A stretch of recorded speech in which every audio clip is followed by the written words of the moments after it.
ciidamada uu horkacayo General Khalifa Haftar ayaa dib u soo rogaal celiyay iyaga oo qabsaday deegaano horay ay uga wareegeen ciidamada Turkiga iyo kuwa dawladda ay qaramada midoobay aqoonsan tahay ee Liibiya kadib qasaarihii ka soo gaaray galbeedka Liibiya ciidanka hogaamiyaha mayalka adag ee reer Liibiya General Khalifa Haftar waxa ay dib u soo cusboonaysiiyeen guluf colaadeed gobolada buuraleyda ah iyaga oo horay ugu sii dhaqaaqay magaalada istiraatiijiga ah ee Qaariyaan ciidanka Khalifa ayaa waxa ay dib u qabsadeen magaalada Casabiya oo dhacda meel 15 kiiloomitir dhinaca galbeed uga beegan magaalada Qaariyaan iyaga oo weerar adag oo cirka ah ku qaaday meel ay haysteen ciidanka dawladda caalamku aqoonsan yahay ee Liibiya Turkiguna uu taageerayo horumarka ciidanka Haftar waa guushii ugu horeysay ee toddobaadyadii dhawaa markii ciidanku ay bilaabeen inay dib u qaabeeyaan istiraatiijiyadooda dagaal wixii ka dambeeyay markii laga riixay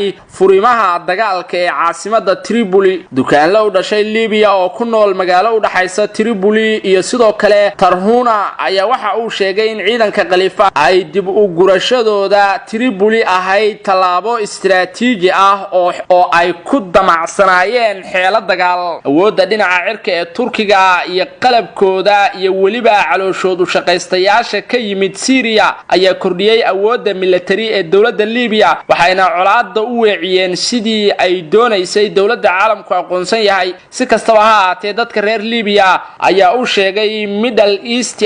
in diyaarado dagaal iyo qalab cusub oo ay Ruushku keeneen ay ciidamada Khalifa Haftar dib ugu dagaalgaleen isla markaana ay u sahlanaatay inay qabsadaan deegaano horay looga soo saaray dawladda Turkiga ayaa maalmihii dambe si weyn ugu faanaysay jabka ay gaarsiisay ciidanka General Haftar iyo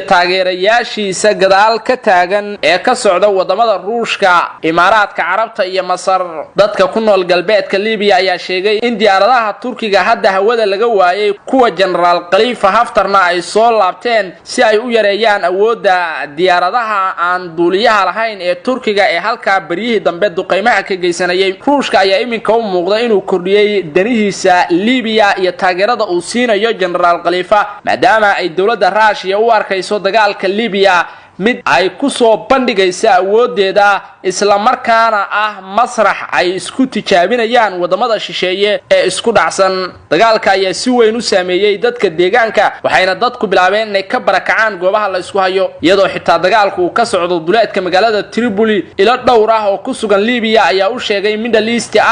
in duqeymaha General Khalifa Haftar ay muujinayaan u diyaar garow dagaal dhulka ah oo ay ku qabsanayaan magaalada buuraleyda ah ee Qaariyaan Khalifa Haftar taageero badan kuma laha magaaladan istiraatiijiga ah ee Qaariyaan taasi oo aad ugu adkeynaysa in ay ciidankiisu qabsadaan magaaladaasi sida ay sheegayaan dadka deegaanku waxa uu generaalku isku dayayaa in awood military uu ku maquuniyo ciidamada dawladda Liibiya iyo kuwa Turkiga ee halka isku bahaystay